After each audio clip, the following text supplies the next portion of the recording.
There's a scene in The Farewell that hits different if you grew up in an immigrant family. Billi is standing with her family, her Chinese grandmother, her parents, her aunts and uncles, and she's translating. But not just words, she's translating tone, expectation, and grief.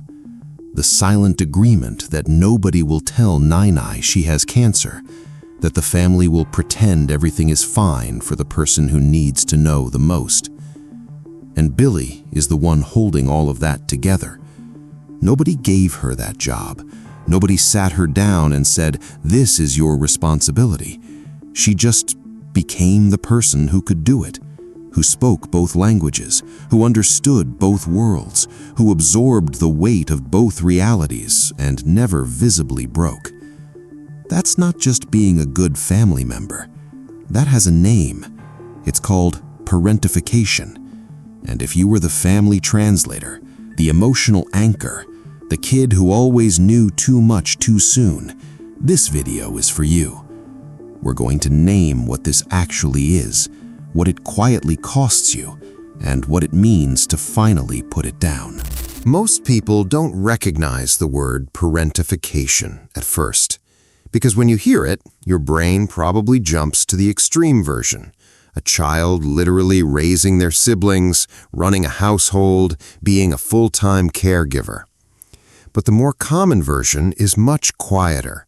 It's the kid who learned to read the mood in a room before they learned to read a book, who could tell exactly what kind of day their parent was having the second they walked through the door, who became the go-between for two parents who couldn't talk to each other directly, who somehow learned, without anyone saying it out loud, that their feelings came second, that the family's peace came first. Psychologists actually split this into two types. The first is instrumental parentification, the practical stuff, cooking, cleaning, translating documents, managing appointments. In immigrant families, this happens naturally. When your parents are still figuring out a new country and a new language, a kid who speaks English becomes incredibly important in very real, very adult ways. The second type is emotional parentification, and this one goes deeper. This is when a child becomes the emotional support system for a parent, when the kid is the one doing the comforting, the one keeping things stable, the one who learns to tuck their own feelings away because the family's emotional space is already full. Billi carries both. She manages the practical work of being the cultural bridge, and she carries the emotional weight of being the only person in the room willing to silently acknowledge what's actually happening, and nobody asks her how she's doing. Parentification has a cost and what it does to people over time, and most people never connect it back to where it started. It teaches you, not with words but through experience, that your emotional needs are a burden. Over and over, your feelings came second. Your fear, your sadness, your confusion. These were things to manage quickly so you could get back to managing everyone else. So you get really good at being fine, at seeming fine, at performing "I'm okay" so convincingly that people around you stopped checking whether you actually were. You also developed something that felt like a superpower, an almost automatic awareness of other people's emotions. You could read a room instantly. You could sense tension before anyone said a word. You could feel when something was off and move to fix it before it exploded. That skill made sense when you were a kid. It kept the peace. It made things work. It made you necessary. But then you're 20-something and you're in friendships or relationships where you automatically manage everyone else's emotional world while your own quietly goes unaddressed. You're the one who always checks in, who smooths things over, who senses discomfort before it's even named and moves to fix it. And you don't understand why you're so tired all the time. You don't understand why relationships feel one-sided. You don't understand why being needed feels better than being known. Because the role became the self. and you never got the chance to figure out who you were when nobody needed anything from you. For children of immigrants, this goes even deeper. There's the language layer, where you are the kid who translates government documents, who sits in on parent-teacher meetings as the adult in the room at age 10, who becomes fluent in bureaucratic language no child should ever need to know. Insurance forms, legal documents, medical appointments where you're the only one who can make the communication work. These aren't small tasks. These are genuinely adult responsibilities with real consequences. Then there's the cultural layer, existing in two worlds and never fully belonging to either. You perform the right version of yourself depending on where you are, one version at home, a different one at school, and somewhere underneath exists a version that's both and neither and doesn't quite know where to stand. And then there's the layer people talk about the least, the grief layer. The immigrant child often carries the awareness of everything that was lost in the move long before their parents are ready to face it. The language the next generation won't speak, the customs that won't survive, the relationships with relatives that now only exist through phone calls and rare visits. You feel the weight of your parents' loss and your own loss at the same time, without a space to put any of it. Billi holds all of this in every single scene of that film.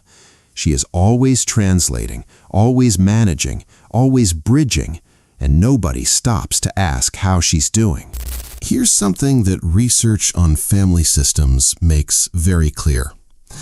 A child who is busy being emotionally responsible for the adults around them is not doing the work they're supposed to be doing at that stage of life.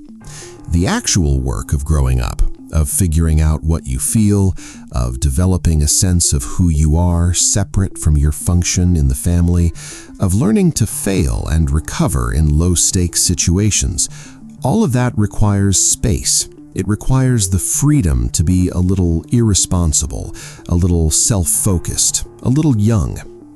The parentified child doesn't get that space. They get competence, responsibility, emotional awareness. They get a self that is almost entirely built around being useful. And then adulthood comes, and the work that was skipped doesn't just disappear, it shows up later as the adult who doesn't know what they actually want because they've only ever known what was needed. As the person who struggles to identify their own feelings because they spent their whole childhood tracking everyone else's. As the one who finds rest uncomfortable because rest means not being useful, and not being useful means not mattering. These are not character flaws. They are the precise shape of a self that was built inside a family that needed something very specific from you. At the end of the farewell, Billi runs, alone in the middle of a street in Beijing.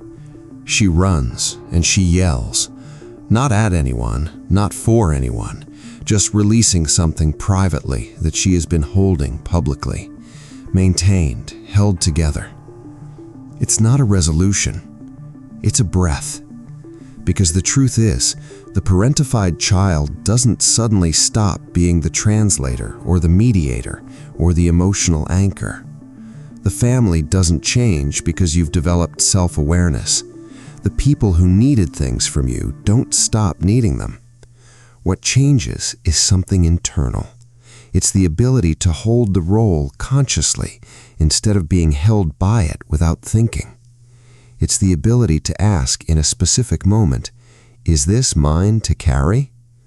Not as a way of abandoning your family, not a refusal of love or culture or connection, but as a real question with a real answer that sometimes is yes and sometimes is no. You love your family. That's not in question. The question is whether the version of love you were raised to practice, the always available, self-erasing, emotionally managed version of love, is the only kind of love available to you now. It isn't, even if it's the only one you've ever existed in. If any of this felt familiar, if you recognized yourself somewhere in Billi, or in that quiet description of the kid who always carried things that weren't theirs, I want you to know that recognizing it is not a betrayal. It's the beginning of something. Drop a comment if this hit home. We want to hear your thoughts, and if you know someone who needed to hear this, send it to them. Thank you for watching today's video. Like and subscribe to support the channel. See you in the next video. Bye.